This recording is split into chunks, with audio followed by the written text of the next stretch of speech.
Assalamualaikum warahmatullahi wabarakatuh. Waalaikumsalam warahmatullahi wabarakatuh. Perkenalkan, kami dari kelompok 10 yang akan mempresentasikan hasil kerja kelompok kami yang berjudul Kolaborasi Guru, Orang Tua, dan Terapis dalam Optimalisasi Program Bina Diri Anak dengan Hambatan Intelektual. Sebelumnya, perkenalkan anggota kelompok kami. Yang pertama ada Mas Rinawati, saya sendiri Nur Najla, Nadia Nur Hidayah, dan Maimunah Cahyati. Lanjut. Yang pertama ada pendahuluan. Anak dengan hambatan intelektual memiliki keterbatasan dalam fungsi intelektual dan perilaku adiktif. Perilaku adiktif itu seperti perilaku keseharian kita, seperti makan, minum, dan toilet training. Membutuhkan program bina diri untuk meningkatkan kemandirian. Keterampilan bina diri meliputi makan, mandi, berpakaian, dan menjaga kebersihan diri. Keberhasilan program memerlukan kolaborasi antara guru, orang tua, dan terapis. Lanjut. Di sini ada konsep dan karakteristik kolaborasi. Konsep kolaborasi adalah kerjasama berbagai pihak untuk mencapai tujuan pendidikan anak. Membantu menciptakan pembelajaran yang konsisten di sekolah, rumah, dan di terapi. Menggunakan pendekatan family-centered approach yang melibatkan keluarga sebagai mitra aktif. Karakteristiknya, komunikasi terbuka dan transparan, saling menghargai dan setara, memiliki tujuan bersama, pembagian peran yang jelas, evaluasi perkembangan secara berkala. Selanjutnya akan dijelaskan oleh Nadia Nur Hidayah. Baik, selanjutnya saya akan mempresentasikan tentang peran guru dan orang tua. Jadi peran guru yang pertama melakukan asesmen kemampuan anak. Yang kedua, menyusun program pembelajaran individual. Yang ketiga, mengerjakan keterampilan bina diri secara bertahap seperti bina diri yang dijelaskan oleh teman saya tadi. Yang keempat, memantau dan mengevaluasi perkembangan anak secara bertahap. Yang kelima, berkoordinasi dengan orang tua dan terapis. Dan peran orang tua, yang pertama, membiasakan latihan bina diri di rumah seperti yang dilakukan guru tadi. Yang kedua, memberikan penguatan positif, pujian atau motivasi terhadap anak. Ketiga, memberikan dukungan emosional. Yang keempat, menjalin komunikasi rutin dengan guru dan terapis. Selanjutnya, peran terapis. Yang pertama, memberikan intervensi khusus sesuai dengan kebutuhan si anak. Yang kedua, melatih motorik, komunikasi, dan perilaku adaptif si anak. Yang ketiga, memberikan konsultasi kepada guru dan orang tua. Dan yang terakhir, membantu menyusun strategi pembelajaran yang tepat. Selanjutnya akan dijelaskan oleh teman saya Mas Rinawati. Selanjutnya ada model kolaborasi efektif. Yang pertama itu homeschooling atau partnership, kerjasama antara sekolah dan keluarga. Pembelajaran bina diri diperkuat di rumah. Yang kedua, team teaching, melibatkan guru, GPK, dan terapis. Pembelajaran lebih terarah dan komprehensif. Yang ketiga, case conference, pertemuan guru, orang tua, dan tenaga profesional membahas kebutuhan dan perkembangan anak. Kendala dan solusi. Kendalanya kurangnya komunikasi, pemahaman orang tua masih terbatas, program tidak sinkron, keterbatasan sumber daya, faktor psikologis dan emosional.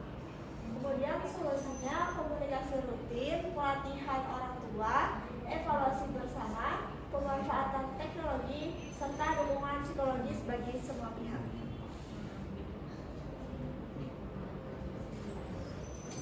Kemudian ada best practice, program disesuaikan dengan kebutuhan individu, fokus pada keterampilan yang berguna dan dalam kehidupan sehari-hari. 3. Melibatkan keluarga secara aktif. 4. Monitoring perkembangan berbasis data. 5. Kolaborasi multiprofesi secara berkelanjutan. Selanjutnya akan disampaikan oleh Maimunah Cahyati.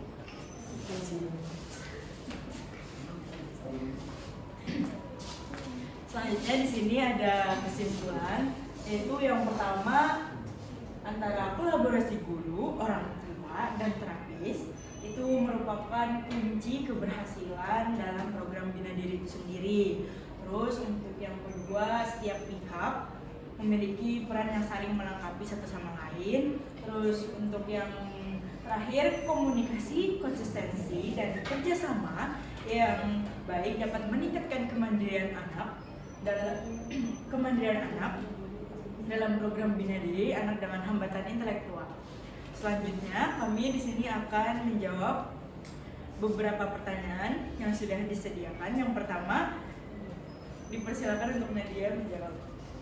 Baik, soal yang pertama, bagaimana sih guru dan orang tua serta terapis bekerja sama dalam membantu anak menjadi lebih mandiri? Jadi, guru, orang tua serta terapis bekerja sama dengan menyamakan tujuan, melakukan komunikasi secara rutin serta menjalankan perannya masing-masing secara konsisten. Dengan guru bertugas menyusun target pembelajaran Bina Diri dan melatih keterampilan anak di sekolah, dan orang tua juga melanjutkan latihan tersebut melalui pembiasaan dalam kegiatan sehari-hari di rumah, sedangkan terapis sendiri memberikan intervensi khusus sesuai dengan kebutuhan anak serta memberikan saran serta strategi yang tepat kepada guru dan orang tua. Dengan adanya kerjasama yang baik, anak mendapatkan latihan yang sama di berbagai lingkungan sehingga kemampuan kemandiriannya dapat berkembang secara optimal. Dan yang kedua akan dijawab oleh teman saya Mas Gunawati.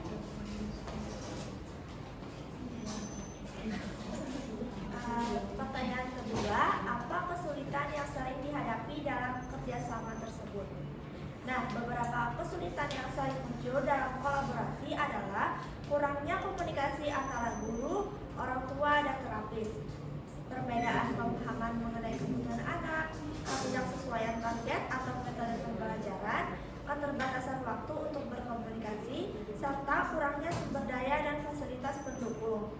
Selain itu, orang tua terkadang terlalu melindungi anak atau merasa kesulitan karena perkembangan anak berjalan lebih lambat dari harapan. Oleh karena itu, diperlukan komunikasi yang terbuka, pelatihan bagi orang tua, dan evaluasi secara berkala agar program tetap berjalan dengan baik. Pertanyaan ketiga, bagaimana cara mengetahui bahwa kerjasama tersebut berhasil? Keberhasilan kerjasama dapat diketahui melalui adanya perkembangan kemampuan bina diri anak yang dipantau secara rutin melalui observasi, catatan perkembangan, dan evaluasi bersama antara guru, orang tua, dan terapis. Anak menunjukkan kemandirian, anak menunjukkan peningkatan kemandirian, misalnya mampu melakukan aktivitas sehari-hari dengan bantuan yang semakin sedikit.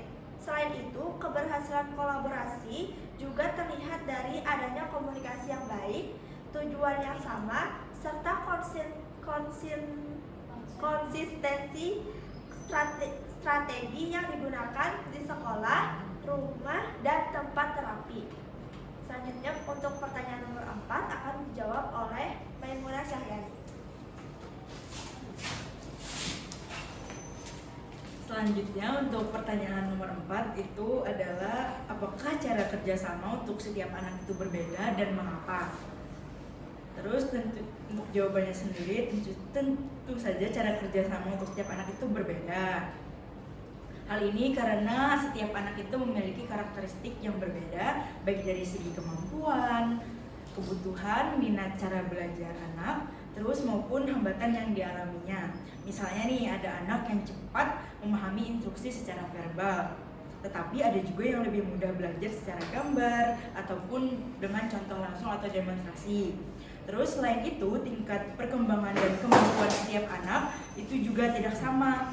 Karena perbedaan tersebut juga guru, orang tua, dan pihak yang lainnya itu perlu terlibat untuk menyesuaikan bentuk kerjasama yang dilakukan, seperti target pembelajaran, metode yang digunakan, jenis bantuan, serta strategi pendampingan harus disesuaikan dengan kebutuhan masing-masing anak. Dengan kerjasama yang bersifat individual dan fleksibel, program yang diberikan akan lebih cepat, akan lebih tepat sasaran, dan membantu anak berkembang secara optimal. Sebagai contoh, pada anak yang mengalami kesulitan komunikasi, kerjasama antara guru dan orang tua mungkin lebih bisa difokuskan pada latihan berkomunikasi secara konsisten di rumah maupun di sekolah. Sementara pada anak yang mengalami kesulitan dalam mengendalikan perilaku, kerjasama dapat lebih difokuskan kepada penerapan aturan dan penguatan perilaku positif yang sama di kedua lingkungan tersebut. Selanjutnya untuk pertanyaan kelima akan dijawab oleh Najla. Baik, selanjutnya pertanyaan nomor 5. Bisakah memberikan contoh pengalaman kerjasama yang berhasil membantu anak? Misalnya kita ambil salah satu contoh keberhasilan kolaborasi adalah seorang anak dengan hambatan intelektual yang mengalami kesulitan mandi secara mandiri. Guru mengajarkan tahapan mandi dengan memecah kegiatan menjadi langkah-langkah kecil. Misalnya dari anaknya memegang gayung sampai anaknya mengambil air dan mengguyurkan ke badan dan selanjutnya. Orang tua menerapkan latihan yang sama di rumah dan memberikan pujian ketika anak berhasil. Sedangkan terapis membantu meningkatkan kemampuan motorik serta memberikan teknik bantuan yang tepat. Setelah dilakukan latihan secara konsisten selama beberapa bulan, anak diharapkan mampu menyiapkan perlengkapan mandi, menggunakan sabun, membilas tubuh, dan mengeringkan badan dengan bantuan yang semakin sedikit.